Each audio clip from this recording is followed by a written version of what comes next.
All right, let's just go ahead and finish our last part, part 3 of newborn assessment. So we went over the skull, as you can tell in the video, and let's talk about respiratory movement. The baby can have occasional retractions, but not continuously. Clavicles can be fractured. They should be intact. If they're fractured, you would press on them and you'd feel almost like a Rice Krispie crunch. He would be guarding his affected side. So if his right clavicle was fractured, he would not be moving his right arm very well. That will be on the assessment video. So that's a possibility. That's called crepitus, the crunching sound you may hear. Ribs should be intact. We want to make sure we have 2 nipples. Placement and number are correct. Supernumerary and malposition is not correct. Breast tissue is present even in boys and girls. Some of the breast tissue could be having some breast milk, even on male babies. So we explain to the parents it's sometimes due to what? Maternal hormones in the boys as well, the girls. That's calling what we call the witch's milk. I think that's a lay term. We're going to look at the anterior and the posterior for breath sounds. We want to check also to rule out on the chest bowel sounds. If the bowel sounds are present in the chest or the thoracic cavity, we're going to rule out herniated, the herniation, of the diaphragm, diaphragmatic herniation. So that's not good. That is usually a medical emergency in which the baby needs surgery immediately. Abdominal, we're going to look at the cord, and remember on fetal circulation, we want AVA. Look at the cross-section of a newly born baby, 2 arteries, 1 vein. We want a 3-vessel cord. We don't want 1 artery, and we don't want any of this mixed in.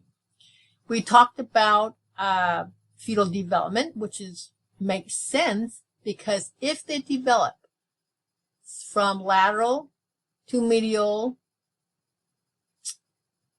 anteriorly, and if it doesn't close anteriorly, just think of that central seam in front of that little baby embryo or the fetus. It does, if it has incomplete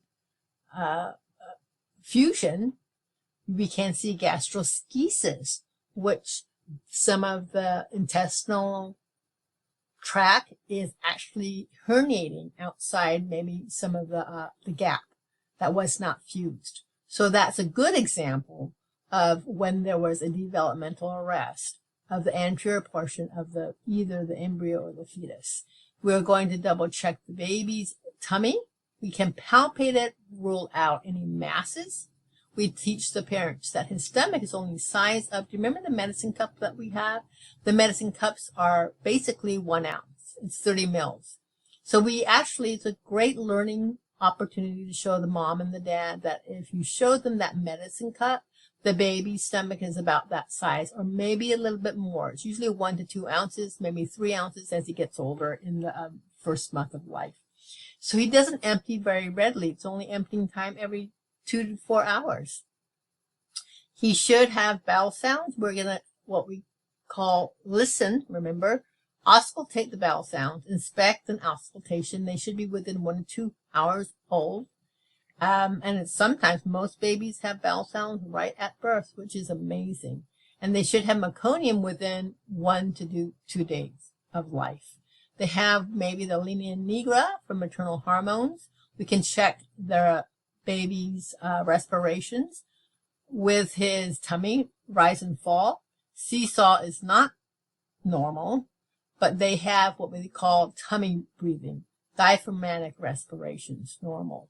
For baby boys, we are going to make sure the meatus is at the tip. It's a little slit. It's neither lower, which is hypospadias, or on the top of the penile shaft, which is epispadias.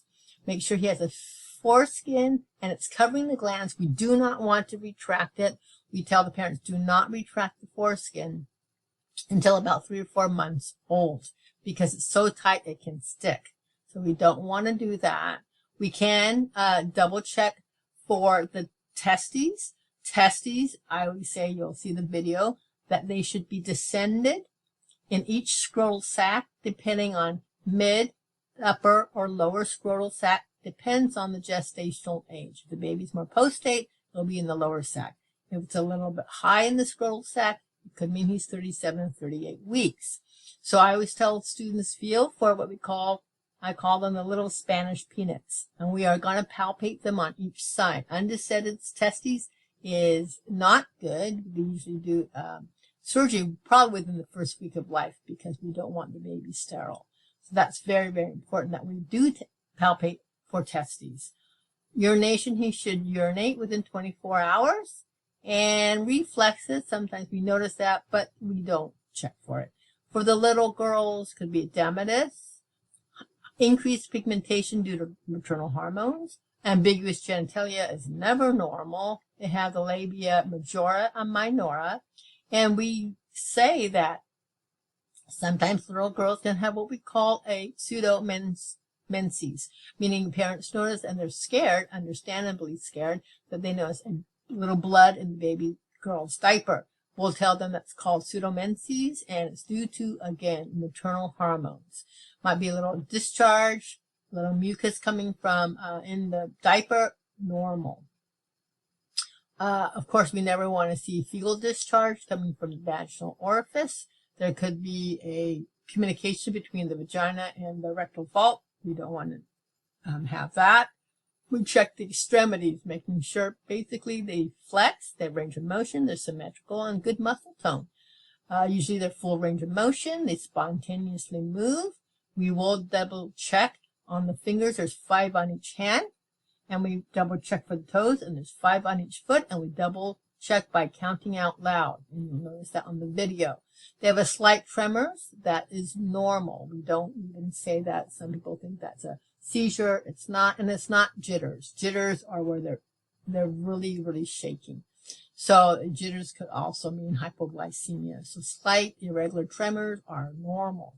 They clench their hand.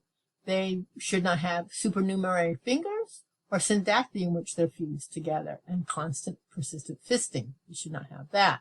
We check the humors, the joints. We check for grasp reflex.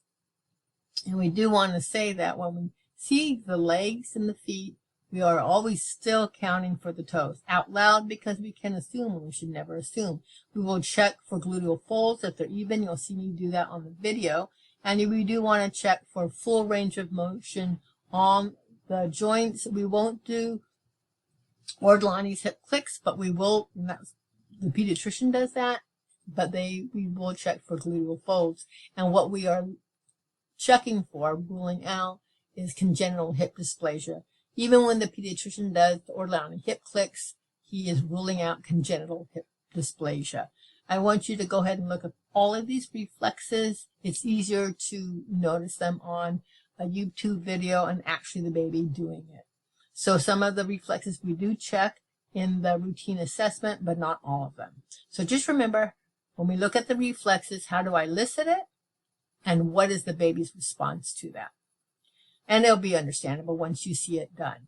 We check for the spine. Again, we check for the scapula, iliac crest, the base of the spine. We check for a polydactyl dimple, which is like a dimple at the base of his spine, closer to the coccyx. And that can be a slight variation.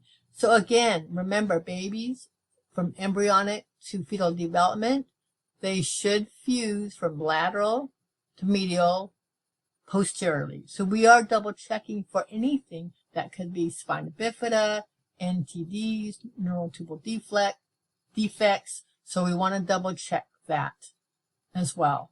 Check for trunking curvations. And lastly, anus, make sure for placement, number, and patency. Now, patency we don't know until he has a meconium within 24 hours. We can't assume it's patent until then. And I know some hospitals do a rectal temperature for the first day of life. So you have to double check with the nurse, and if they want you to do it in the first temperature reading, an anal temp, a rectal temp, you got to be very, very careful to see if in fact it's patent. If it's not patent, it could be in perforated anus, and you do not want to perforate it. So we'll go nice and slow when we first do the first rectal temp.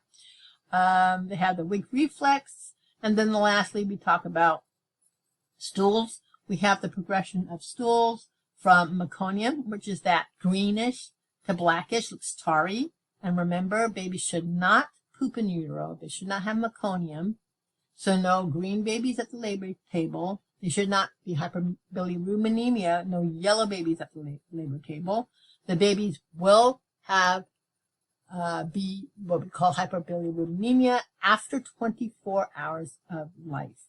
And then the meconium comes usually within 24 hours of life. It goes from black to transitional to soft yellow. The breastfed stools, it's mentioned in the newborn care videos and the lecture notes. The breastfed stools should be seedy and yellow. I tell parents that breastfed stools that are normal will look like small curd cottage cheese mixed up with a little bit of mustard. And that is normal. Bottle-fed babies' stools are more smellier and they're not as frequent, whereas breastfed stools are a lot more frequent. Alrighty, that's the end of our newborn assessment.